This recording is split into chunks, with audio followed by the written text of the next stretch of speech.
Hi everyone, Donut here. First off, it's probably one of the most important holidays of the year, more important than Christmas, Easter, Halloween, Thanksgiving. It is National Donut Day. So happy Donut Day. To kick off National Donut Day, let's talk about Uvalde. Not a great time to be a police officer right now, it looks like, or to have the largest law enforcement channel on YouTube.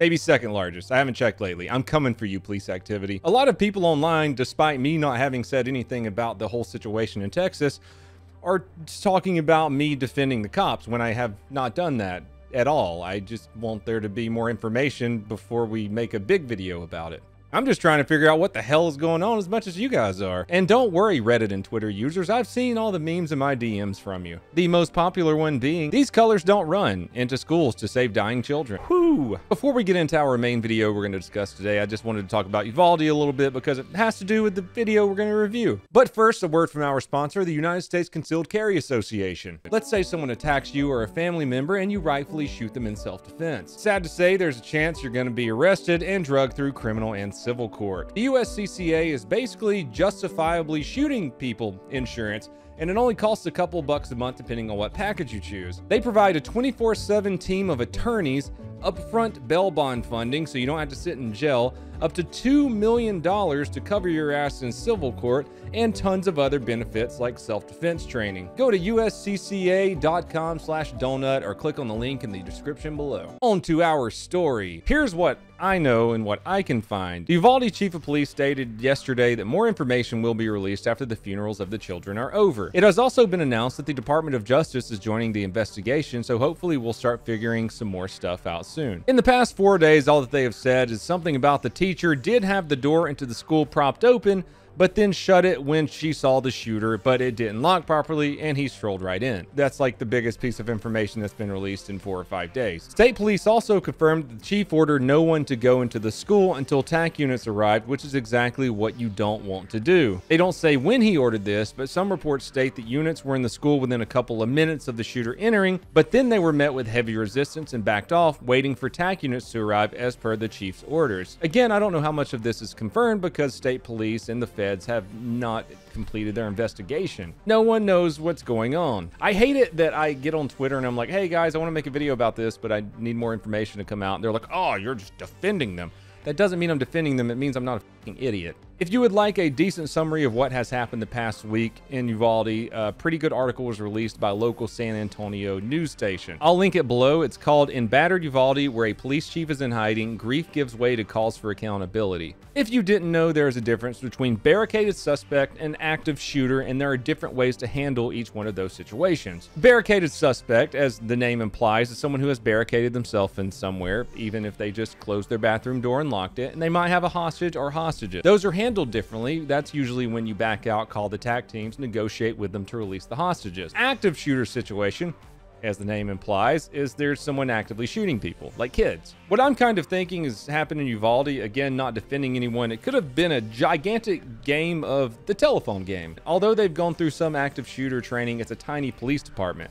So it could have been one person was hearing this, scene commander was hearing this, chief was hearing this, and they all fucked up. No one really knows at this point, but I'm sure there's going to be a lot of people held accountable, as they should be. I just know when kids are calling 911 and saying they're being shot, you don't sit outside. Let's take a look at an excellent response to an active shooter situation. But first, a little background on what we're going to be reviewing today. In 2016, the Department of Homeland Security and U.S. Customs detained a man named Sam Cassidy while he was coming back from the Philippines. He was detained because he set off some red flags for sex tourism. When they detained him, he had books about terrorism in his possession with a memo book he wrote himself, filled out with his hatred for his workplace, the Santa Clara Valley Transportation Authority. After he simply told them, nah, I don't have a problem with anyone at my workplace, they let him go. The Department of Homeland Security and U.S. Customs and Border Protection said, oh no, he's just a harmless pervert. During his detainment, they never found any evidence of sex tourism, and they never followed up on this case.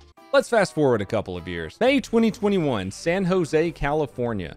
At around 6 a.m., Sam Cassidy, the same guy we just talked about, the big pervert, who's actually not a pervert, who is a psychopath, he puts a bunch of bullets inside of a cooking pot, places it on his stove, surrounds the stove with gasoline, lights it up, and walks out the door. About an hour later, police received calls of shots fired at the Santa Clara Valley Transportation Authority rail yard. 3 minutes after that call came in, Sheriff's Department deputies arrived on scene to find multiple people shot. They didn't hesitate to go inside and meticulously clear the area to find the gunman. The body camera footage that we're looking at is only going to be one body camera footage, and I think they played this one because it's the guy who automatically took command of the scene, and he's the first one in the stack most of the time. Okay. All right, let's just go. Let's move. Ready?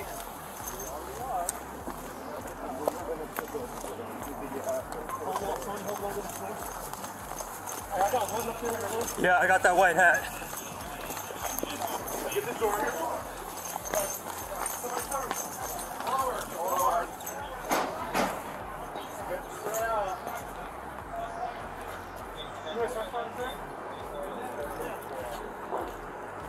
That was the metal flooring. You got up high? We got this officer over here with a rifle. He's got up high. Again, like I said, he's watching the windows and he's watching the doors up there up top. Hold this door, hold this door, hold this door. Hey, I'm holding that top. Hey, give us another unit over here. Hey, listen, we're going to start pushing up. You need more cover. Sarge, come over to here. Sarge. You need a rifle up here. Sarge, move. Rifle right here. Hold that door, top floor. Hey, get behind that engine block over there. Hey, behind that engine block. You saw the officer running over here. The officer's going, get behind that engine block, get behind that engine block. The scene commander whose body camera footage we're looking through, which I'm guessing that's the scene commander. He's telling everyone what to do. He seems like the big dick and knows his shit. He's telling them to get behind the engine block because we discussed this in videos before that a car absolutely isn't cover. It's more concealment because of a bullet will go straight through a car. But if you're going to get behind a car, you want to be behind the engine block because that's the spot that a bullet might not go through. So he's going to put a guy over here behind this car, covering the top, looking up at them's windows while they go up these stairs. Hold that door. Told him to hold that door, so now no one's going to come up behind him and shoot him in the back. Yep, let's move. Okay, I got a rifle. You want me to go front? I got a rifle. You want me to go in front? So this guy, he's gonna go in front of these officers because he, like he said, has the rifle. And he can pie the shit out of some corners. Watch this.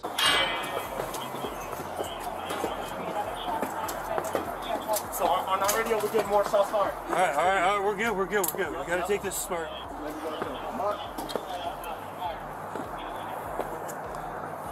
Hey, we need access to these doors.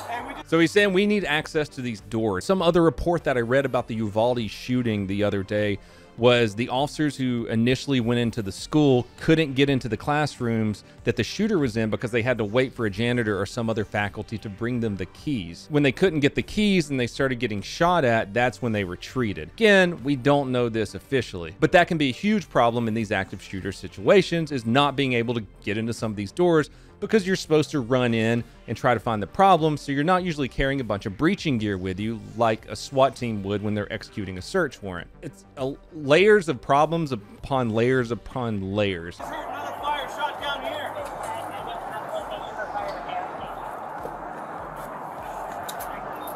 Hey, get your hands up! Yep, is that the shooter? You don't know, but they're handling it great. That's just a dude trying to get away from the shooter. They don't know that. Hey. All right, hands on your head. Find out, turn around. Everybody stand by. Keep that door. Back up. What do you got? I'm a supervisor. I was just speaking communication. Okay, come back. Are you able to open that door for us? I am, sir. Okay. Give me your key card. Where's your key card at? That guy came out. They're probably going to put him back, pat him down, handcuff him, but now they have a key card to get into the building. That was phenomenal timing. Otherwise, they would have had to sit there, try to kick down one of these doors, or find another way around. Come behind me. Absolutely. We'll take it. Okay. This slides. This goes down everyone. We need a key I got card. the key. I have it. I'm gonna push up together. Okay. This door. Oh, this one's already open. I'll hold it close. You wanna go in there? Stand by. Slow down. Fortunately, too, in this building, they have those little square windows so they can kind of peek in and see what's behind all these closed doors just a little bit. Yeah. This is such a nightmare place to clear, too, because not only is it long corridors with a bunch of branching other corridors, tons of doors, but inside of these giant rooms are cubicles where dude could just be hiding under a desk. Guys, push up. Hey, we need that key card over here, bro. All right, I'm pushing back to you guys, okay? Yep. Which one you need? Door right behind you. Oh, shit. We get stimulus. We get stimulus. Third floor. That's fine. Third floor. Conference room.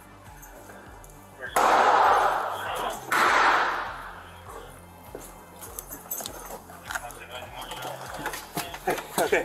I got somebody down in front of We me. got somebody there. On 3. 10, 5, 6, maybe. Let me see your hands. Hold right, hold right, hold right. Hold on. We got that stairwell. Sheriff's office, sheriff's office, sheriff's I need office. holding this. Yep. Okay, he's in here. Hold that. Watch his hand, watch his hand. Be careful. Watch his hands. Watch his hands. Hold that stairwell. Stairwell. Hold that stairwell. Top side's clear. Okay, you hold this. Dude, such good clearing. They got someone watching the stairwell, they got a guy in the middle watching long, and then they got the officer whose body camera we're looking at watching left. They didn't know when they were coming in here, but this dude whose brain is hanging out of his ear is actually the active shooter. He just offed himself. That was that last gun blast that you heard. I see the gun in his hand right there. Okay, stand by. Let's just clear it off. Hold this, cover me. I'm gonna hold on the body of the gun. You hold right on the body. Hey, I got somebody down here. Get the gun. Hey, can you hear me? In the end, our suspect ended up shooting and killing 9 people and then himself. Reports state that he was a disgruntled employee and targeted certain people while letting others live. He fired a total of 39 shots from 3 separate handguns equipped with 32-round magazines apiece. A search of his home found 25,000 rounds of ammunition, 12 guns, and a dozen Molotov cocktails. After questioning his wife, she said, yeah, he's been talking about doing this for a decade. And that's all I have for you fine people today. I hope you learned a little bit about active shooter situations, maybe a little bit of room clearing. Use what these officers did in your next game of Tarkov. When some more information, if it ever is released about Uvalde comes out, then I'll be sure and make a video on it. If you want to help support the channel, you can go over to Bunker Branding and get some super sick merch. Follow me on my second channel, Operation Donut. Follow me on twitch.tv/donutoperator, where you can use your Amazon Prime account to give me a free subscription over there. Please be sure to check out my last video I made. It's a shooting breakdown where 2 police officers in Houston got into a gunfight with a meth dealer. Until next time, everyone, please have a fantastic day. Whacker.